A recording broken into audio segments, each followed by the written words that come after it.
네, 오늘로 이제 영적 기초 체력 훈련 시리즈가 이제 마무리됩니다. 마지막 시간인데, 기초 훈련이라는 것이 어떤 것입니까? 수시로 반복하여 확인함으로써 내 것으로 만들어져야 하는 것, 그것들이 이제 어떤 기초 훈련이라는 것이 가지는 의미입니다. 유명한 축구 선수들 여러분들 잘 아시죠? 뭐 호날두, 메시, 최근에는 우리 손흥민 선수도 참 잘하고 있는데, 이 선수들이 이 기본 훈련에 아주 충실하다고 하죠. 자기들 팀 연습을 다 하고 나서도 항상 이 슛 연습을 수백 개씩을 더 하고 들어간다고 합니다. 즉 운동장 어디서든지 자신들이 공을 차기만 하면 골문 안으로 들어갈 수 있도록 늘 몸이 반응하도록 훈련이 되어 있는 겁니다. 기본 훈련이죠. 이런 기본적인 훈련이 되어 있기 때문에 어느 곳에서든지 골을 넣을 수 있는 그런 준비가 되어 있는 것입니다. 또 우리가 수학, 산수를 공부할 때 구구단을 외우는 것도 마찬가지죠. 구구단을 확실하게 다 외워야지 곱셈, 나눗셈, 더 나아가서 조금 고차원적인 수학을 이제 풀어나갈 수 있게 되는 것입니다. 이런 기초적인 훈련, 그것은 그저 톡 찌르면 입에서 나올 정도로 자신의 것으로 소화가 되어 있어야 한다는 것입니다. 따라서 우리가 지금까지 살펴본 영적 기초 체력 훈련이라는 것도 마찬가지입니다. 우리가 구원을 얻었다는 것이, 예수를 믿는다는 것이 어떤 의미인지 누가 물어봐 주기만 해봐라, 그러면 내가 다 설명하리라 하고 늘 준비되어서 우리가 늘 자신을 돌아보며 확인하고, 그리고 우리 믿음의 근거로 되돌아갈 수 있는 이 기초적인 믿음의 내용, 우리 구원의 도리인 것입니다. 사도 바울이 로마서 5장 전반부 1절부터 11절에서 이제 설명하고 있는 내용이 바로 그것입니다. 우리 믿음의 가장 기본적인 뼈대가 무엇인지를 사실 굉장히 깊이 있게 잘 설명을 하고 있습니다. 우리가 기초훈련이라는 제목으로 큰 뼈대만 이렇게 이야기하지만 또 다른 관점에서 이 1절부터 11절을 새롭게 보는 것도 가능할 정도로 깊이 있는 그런 말씀입니다. 그러나 이 가운데서 우리가 분명하게 취해야 할 것은 우리 구원의 도리를 사도 바울이 무엇이라고 설명하고 있는지 잘 살펴서 우리의 것으로, 내 것으로 소화해서 우리가 믿음에 내가 구원받은 것이 무엇이라는 사실을 확실하게 깨닫고 이것을 붙들고 놓치지 않고 흔들림이 없이 그 위에 설 수 있도록 해야 하는 것입니다. 이 사도 바울이 이 5장 1절부터 11절에서 말하는 이 구원의 도리, 가장 첫 번째 출발점은 무엇입니까? 예수를 믿어서, 즉 예수 그리스도의 십자가 보혈로 내 죄가 깨끗이 씻김을 받았다라고 믿는 그 순간 우리는 어떻게 되었다는 것입니까? 의롭게 되었다는 것입니다. 의롭다 함을 받았다고 표현하고 있죠. 의롭다 하심을 받았다는 것은 수동태로 표현되어 있으니까 이 의롭다 하는 주체가 누구입니까? 우리 자신에게 있지 않다는 거죠. 하나님께서 예수 그리스도의 보혈을 믿는 우리의 그 믿음을 보고 그와 동시에 우리를 의롭다 하고 부르시고 의롭다 하고 칭하셨다는 것입니다.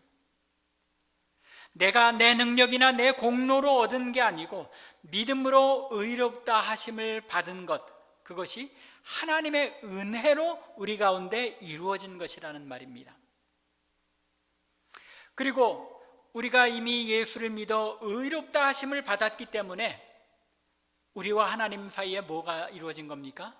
화평케 함이 이루어졌다는 것입니다. We have peace with God. 하나님과 그 화평을 우리가 가지고 있다는 것입니다.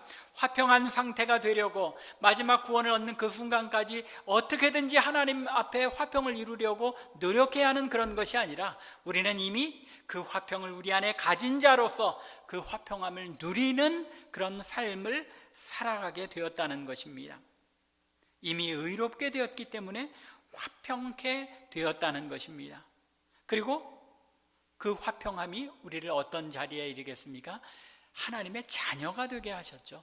하나님의 자녀가 되었기 때문에, 화평케 되었고 자녀가 되었기 때문에 하나님의 은혜 아래 서 있게 되었다는 것입니다. 그리고 하나님의 영광을 바라고 즐거워하는 그런 존재가 되었다는 것입니다.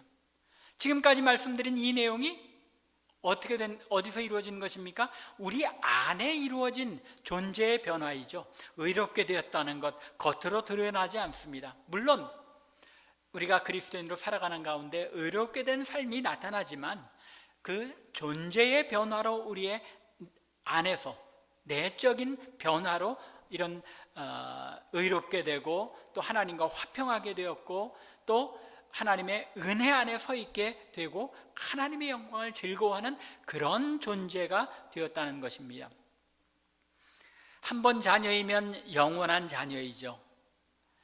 아무리 잘못해도 하나님의 자녀로서의 은혜를 누리는 것이라는 말입니다. 자녀의 지위는 그저 조금 부모에게 거역했다고 해서 그 자녀의 지위를 박탈당하는 것이 아니죠. 하나님의 자녀가 되었기에 이제는 영원히 그 은혜 안에 하나님께서 불쌍히 보시고 긍휼히 보시는 그 은혜 안에 거하게 되었다는 것입니다. 또 우리 안에 하나님의 영광을 바라고 즐거워하는 삶이 있는지 여러분들이 어떻게 확인하십니까? 여러분들 삶의 현실적인 상황에서 가끔 그런 생각 들지요. 내가 예수 믿는 사람인데, 그래도 예수 믿는 사람인데, 기독교인인데 그러면 안 되지. 이런 생각이 왜 드는 것입니까? 성령께서 우리의 마음에 찔림을 주시는 거죠. 무엇에 대한 찔림을 주시는 겁니까? 하나님의 영광을 바라고 그래도 하나님의 자녀다운 삶을 살아야 하는데 하는 그런 찔림을 주신다는 것, 그것이 무엇입니까? 하나님의 영광을 바라고 즐거워하는 사람이 되었다는 증거인 것입니다. 하나님의 영광을 바라는 사람, 하나님이 나와 상관없고 하나님의 영광이 나와 상관없다면 내가 어떤 행동을 하든지 아무런 관련이 없죠. 그런데 거기에 대해서 찔림을 갖는다는 것, 그것은 하나님의 영광을 바라는 마음이, 그리고 즐거워하는 마음이 내 안에 형성되었기 때문인 것입니다. 이것이 예수를 믿고 의롭다 하심을 받은 그 순간 우리에게 주어진 것이고, 지금 우리가 누리고 있는 구원의 내적인 모습, 존재의 변화인 것입니다.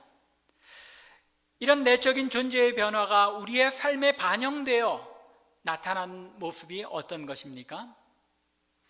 3절과 4절의 이야기죠. 환난 중에도 기뻐하는 삶으로 우리의 현실의 삶에 나타나게 되었다는 것입니다.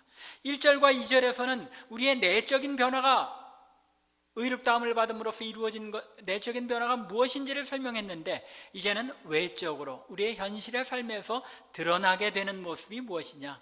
환난 중에도 즐거워하는 삶을 살아가게 되었다는 것입니다. 그리스도인으로 이 땅에 살아가면서 우리는 환난을 당할 수밖에 없습니다. 왜냐하면 그것은 세상이 주님을 미워하고 주님을 알지 못함으로 주님 닮은 삶을 살아가려고 하는 우리도 역시 미워할 수밖에 없는 것, 이것이 당연한 현상이라고 예수님께서 이미 선언하셨습니다. 세상이 나를 미워함으로 너희도 미워할 것이다. 너희가 그러므로 이 땅에서 살아가면서는 환난을 당할 수밖에 없다. 그러나 그 환난 가운데서도 우리는 즐거워하는 삶을 살아갈 수 있게 되었다는 것입니다. 왜냐하면 환난이 성도로 하여금 인내하며 견딜 수밖에 없게 하고, 그 인내는 우리를 그리스도를 닮은 성품으로 연단되게 하고, 그 연단은 우리 안에 소망을 이루고 그 소망이 자라가며 더 확고해지게 하기 때문입니다. 가만히 여러분들이 교회의 역사를 되돌아보시기 바랍니다. 가장 핍박과 환란이 심했던 시대를 살아간 성도일수록 천국에 대한 소망이 가장 분명했습니다. 자신들에게 당한 고난을 즐거워하며 견뎌갔던 것을 알 수 있습니다. 우리 한국교회만 해도 그렇죠. 1920년대, 30년대 일제시대에 예수 믿는 그 신앙으로 순교하고 그런 일들이 많이 있었죠. 일제의 압박으로 핍박이 심하면 심할수록, 현실의 삶이 괴로우면 괴로울수록 성도는 무엇을 바라보게 됩니까? 저 천국의 소망을 붙들고 살아가게 되는데, 그 소망이 더 확고해짐으로 말미암아 현실의 삶은 더 핍박이 심하고 어렵다 하더라도 그 가운데서 즐거워하며 그 환난을 견뎌낸다는 것입니다. 이것이 교회 역사의 증거입니다. 여기까지는 우리의 믿음이 지닌 과거와 현재에 대한 설명입니다. 사실 제가 아까 1절부터 11절의 말씀을 다른 각도에서 설명드릴 수 있다고도 말씀드렸는데, 이 말씀을 잘 보면 사도 바울이 우리의 믿음이 가진 그 시간적인 단계를 가지고 설명을 하고 있습니다. 이미 이루어진 과거의 우리의 믿음의 모습, 그리고 현재 믿음이 우리의 삶에 나타나는 모습, 그리고 미래에 나타나는 그런 믿음의 모습을 이렇게 단계, 시간적인 그런 관점에서 묘사하고 있기도 합니다. 여기까지가 과거와 현재에 대한 설명이죠. 그렇습니다. 여기까지는 우리가 삶에서 경험하고 이미 체험한, 어느 정도 확인된 상황이니까 알겠는데, 여기까지는 오케이. 그런데 문제는 앞으로 상황이 어떨지 우리가 알지 못하기 때문에 우리가 믿음에 있어서 불안해하는 요소가 있다는 것입니다. 믿음이 연약한 성도들이 가장 혼돈을 느끼는 부분이 바로 이 지점, 과연 내가 최종적으로 구원을 얻겠는가 하는 이 미래의 확신에 대한 부분이죠. 물론 거기에는 현재 내가 예수 믿는 사람다운 인격과 삶이 나의 현실에서 이루어지지 않고 있다는 데서, 여기에서 불안감이 찾아오기 때문이기도 합니다. 하지만 과연 내가 이 마지막 순간에, 마지막 장차, 마지막 순간에 구원 얻는 것을 어떻게 확신할 수 있느냐, 이 사실이 불안한 것이죠. 그래서 어떤 사람들은 그게 불안하니까 우리 믿음 좋은 와이프 치맛자락 붙잡고 천국 가겠다, 그런 대답들이 나오는 것입니다. 바로 그런 이유 때문에 사도 바울이 5절부터 8절에 걸쳐서 소망의 확실성, 우리가 미래에 장차 구원을 얻을 것이 왜 확실한지에 대해서 증거하고 있습니다. 환난이 인내를, 인내가 연단을, 연단이 소망을 이루는 가운데 점점 내 안에 이 소망이 확실하게 커가면서 성도는 자신이 지닌 소망을 자랑스럽게 생각하게 된다는 것입니다. 5절에 소망이 우리를 부끄럽지 않게 한다, 우리로 하여금 자랑스럽게 한다라는 것이죠. 왜냐하면 그 소망의 확실성이 우리의 삶 속에 분명하게 증거된 것을 우리 자신이 알기 때문이라는 것입니다. 먼저는 그 증거로서 성령께서, 하나님께서 우리에게 부어주신 성령께서 우리 안에서 증거하심으로 말미암아 우리에게 하나님의 사랑이 어떻게 놀랍게 주어졌는가를 확실히 믿을 수 있게 증거하시기 때문이기도 합니다. 또한 동시에 우리가 연약할 때, 우리가 죄인 되었을 때, 하나님과 원수가 되었을 때에 우리를 위하여 독생자를 죽게 하심으로써 우리를 향한 하나님의 사랑을 확증하셨기 때문이라는 것입니다. 여기서도 사도 바울이 아주 고차원적인 설명을 하고 있습니다. 우리의 믿음이라는, 믿음의 확신이라는 것, 확증이라는 것은 감정적으로만, 우리의 어떤 체험적인 것으로만 얻어지는 것이 아니라 논리적인 증거를 통해서도 입증이 되어진다는 것입니다. 우리 인간은 자기의 감정과 느낌에 의해서만 확신을 갖는 존재가 아니라 내가 믿고 확신하는 것이 논리적으로 옳은가 그른가를 확인함으로써 더 큰 확신에 다다르게 되는 것이기 때문에 이런 인간 존재의 양면적인 모습을 사도 바울이 이곳에서 다 충족시키며 설명해 주고 있는 것입니다. 성령께서 증거하시고 또 하나님께서 우리가 죄인 되었을 때에, 원수 되었을 때 아들을 죽게 하심으로 하나님의 사랑이라는 것이 얼마나 크고 놀라운 것인지를 입증하셨기 때문에 우리는 장래의 소망을 확고하게 믿을 수 있다는 것입니다. 하지만 여기까지도 우리가 이미 땅에서 경험하게 되는 측면이죠. 성령의 확증하심, 우리가 이 땅에서 살아가면서 성령의 증거로 느끼잖아요. 또 예수님을 죽게 하심으로 나타내신 그 하나님의 사랑, 우리가 지금 확신하면서 살아가고 있잖아요. 그러면 우리가 소망하는 구체적인 내용, 즉 아직까지 우리의 삶에 이루어지지 않은 구원의 측면이 무엇이냐는 것입니다. 그것이 바로 9절과 10절에서 사도 바울이 증거하는 내용인 것입니다. 이 부분에서 사도 바울이 아주 이 유대인들이 잘 알고 있는 익숙한 방법으로 논리적으로 증거를 합니다. 사람들이 그렇죠. 오늘날 현대인들이 자신의 주장을 증명할 때 논리적으로 어떤 방법을 사용합니까? 3단 논법이라는 것을 사용하죠. 다른 사람들을 설득할 때 다른 사람들도 다 공감할 수밖에 없는 것, 그런 공통된 논리 증명 방법이라는 것이 각 시대마다 있는데 현대인들은 3단 논법 또는 순환 논법이라는 것을 잘 사용합니다. 그래서 A는 B다, B는 C다, 고로 A는 C다 하는 이런 논증의 방법을 사용하는 거죠.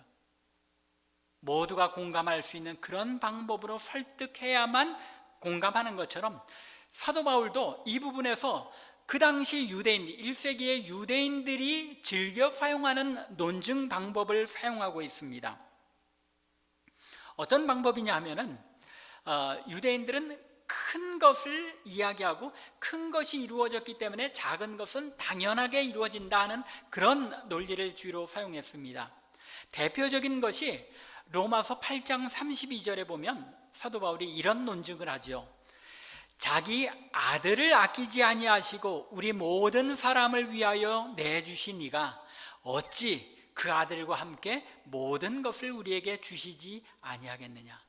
아들까지 주셨는데, 독생자까지도 아낌없이 주셨는데 그 나머지야, 하물며 그 나머지야 주시지 않겠느냐. 당연히 주실 것이다 라고 이야기하고 있는 것입니다. 오늘 본문 9절과 10절에서도 사도 바울이 이런 논증의 방법을 사용합니다. 9절에서 뭐라고 이야기합니까? 그러면 하나님께서 자기의 사랑을 확증하셨는데 그렇다면 이제 우리가 그의 피로 말미암아 의롭다 하심을 받았는데 더욱 그로 말미암아 진노하심에서 구원을 받을 것이니 라고 말씀합니다. 우리가 원수 되었을 때에 그 아들을 우리를 위해 죽게 하심으로써 당신의 사랑을 확증하며 우리를 그 피로 말미암아 의롭게 하셨는데 진노하심에서 우리를 구원하시는 것은 당연하지 않느냐는 것입니다. 여기에서 더욱이라는 단어에 우리가 초점을 맞춰야 되는데 더욱 더라는 것은 무슨 이야기냐면 우리 말로 하면은 하물며 하나님께서 그렇게 하시지 않겠느냐 하는 그런 이야기입니다. 즉 우리가 그의 피로 말미암아 그의 보혈로 말미암아 의롭다 하시는 일을 아들을 죽여가시면서 이루셨는데 마지막 때에 진노하심 가운데서 우리를 구원하시는 것, 이것은 당연한 것 아니겠느냐라고 말씀하는 것입니다. 10절에서도 마찬가지입니다.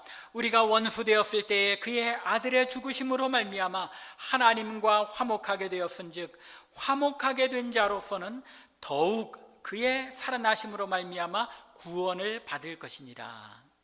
여기서도 더욱이라는 단어를 사용했죠. 하물며입니다. 그의 살아나심이라고 번역된 말, 이 말의 뜻은 through his life, 즉 그의 생명을 통해 구원을 받을 것이니라는 말입니다. 예수님의 부활, 즉 영원한 생명을 누리는 구원, 이 구원은 원수 되었을 때에 그 아들을 죽여가시면서 화목하게 하셨기 때문에 이 아들의 생명을 통해 우리가 구원을 누리는 것은 당연하게 누리게 된다는 것입니다. 자, 여기에서 사도 바울이 지금 두 가지 내용을 장차 얻을 구원에 대해서 이야기했죠. 무엇입니까? 그 첫 번째는 진노하심에서 구원을 받게 되는 것이다. 이것이 장차 우리가 누리게 될 구원의 한 부분의 모습이다. 또 하나는 무엇입니까? 주님의 생명을 통한 영원한 구원을 누리게 될 것이다. 이 두 가지가 우리가 바라는 소망의 궁극적인 내용이라는 것입니다. 진노하심에서 구원을 얻는다는 것, 이 말씀이 때로는 우리로 오해를 불러일으키게 하기도 합니다. 이미 구원을 얻어 하나님과 화평하게 되었다고 하면서 하나님의 진노하심에서 다시 구원을 얻게 되는 것인가 하고 우리가 갸우뚱하게 됩니다. 여기서 말씀하는 진노하심에서의 구원은 그런 의미가 아닙니다. 이미 구원을 얻은 우리가 또 이 땅에 살아가면서 죄를 짓는 것 때문에 하나님의 그 진노 가운데 놓였다가 그 진노에서 구원을 받는다는 그런 의미가 아니라 주님께서 재림하시고 마지막 심판이 이루어질 때에 믿는 자와 믿지 않는 자를 구별하시는 순간이 오죠. 성경에서는 그것을 양과 염소를 나누는 때라고 표현하기도 하죠. 그때에 믿지 않는 자는 어떻게 됩니까? 하나님의 진노 가운데 영원한 형벌에 떨어지게 되는 것입니다. 하지만 믿는 자는 그 영원한 형벌에서 구원을 얻게 된다는 것입니다. 이미도 구원을 얻었지만 그 영원한 하나님의 진노의 심판을 면하게 된다는 것입니다. 이것이 우리가 천국에서 누리게 되는 첫 번째 구원의 한 양상이라는 것입니다.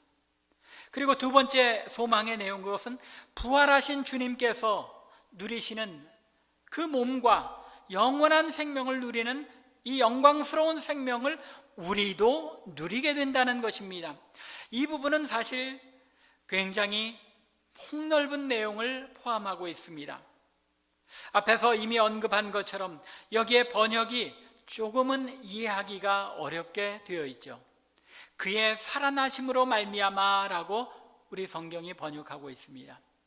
사실은 원문이 포함하고 있는 그 의미의 일부분만을 이제 나타낸 것인데, 이 부분이 그 본래 의미는 through his life라고 그랬죠. 그러니까 주님의 생명을 통하여 우리가 구원을 얻게 된다는 것입니다. 이 말씀 속에는 부활하신 주님께서 입으신 그 부활의 육체를 우리도 입게 되는 것, 그것을 포함하며 하나님의 우편에서 우리 주님께서 누리고 있는 그 영광스러운 삶의 모습, 그것을 우리가 함께 누리게 된다는 것입니다. 얼마나 영광스러운 소망입니까?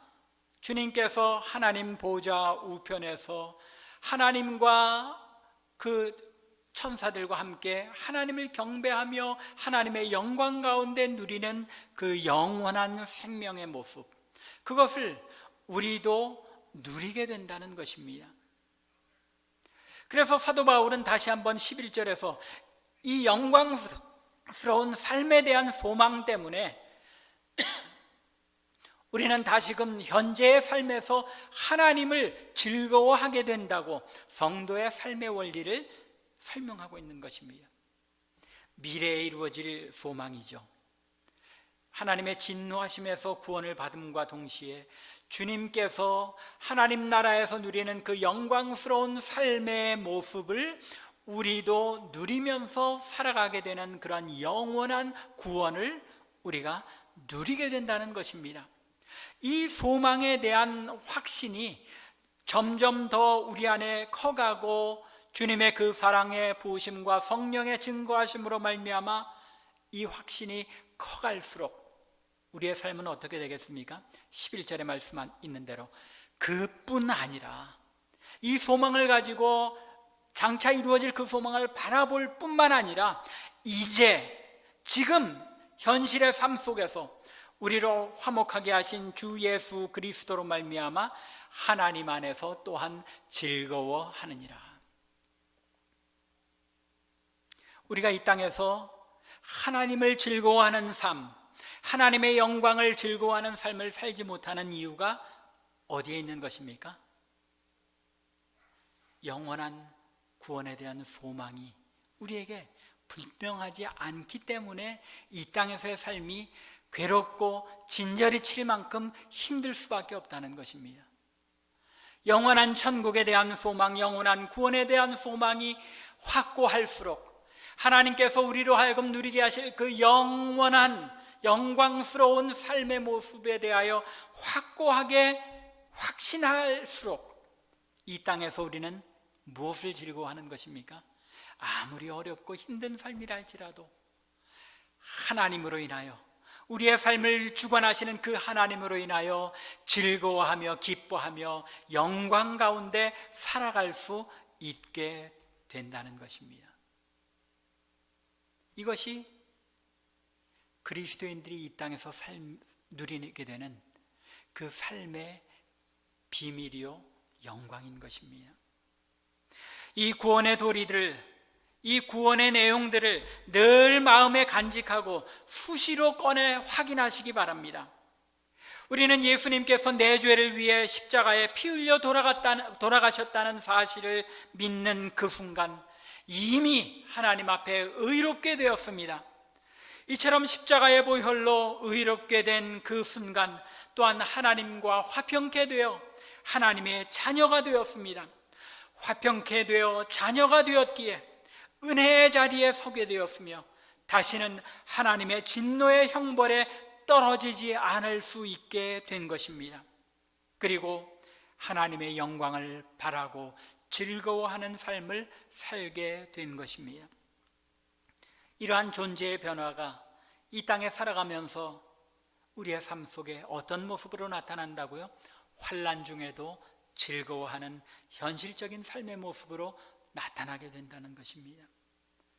왜냐하면 환난이 성도로 하여금 인내를 배우게 하고 인내가 연단을, 그리고 그 연단이 그리스도를 닮은 성품으로 변화하게 하는 것을 체험하며 영원한 하나님 나라의 소망이 내 안에서 더 확고하게, 더 크게, 더 분명하게 자라가는 것을 깨닫게 되기 때문입니다. 이 소망을 성령께서 우리 안에 증거하시고 하나님의 사랑의 확증을 더욱 분명하게 깨닫게 하심으로써 자라가게 하시는 것입니다. 이 소망의 내용 무엇입니까? 진노 가운데서 구원을 받을 뿐만 아니라 그리스도의 부활의 생명을 영원히 우리도 누리게 된다는 것, 이 소망의 내용을 굳건하게 붙드시기 바랍니다. 이 구원의 도리를 굳건하게 붙드시기 바랍니다. 마지막 때에 우리의 믿음을 흔드는 일들이 많이 생기게 될 것입니다. 개인적으로 마음이 흔들리는 일들뿐만 아니라 주변의 환경 속에서도 과연 하나님께서 살아계시는 것인가? 나는 분명하게 구원받은 하나님의 백성이 맞는가? 나는 마지막 때에 구원을 받을 수 있는 성도가 분명한가? 이러한 의심과 흔들림이 있을 때마다 이 로마서 5장 1절부터 11절의 내용을 다시 한번 마음에 되뇌시기 바랍니다.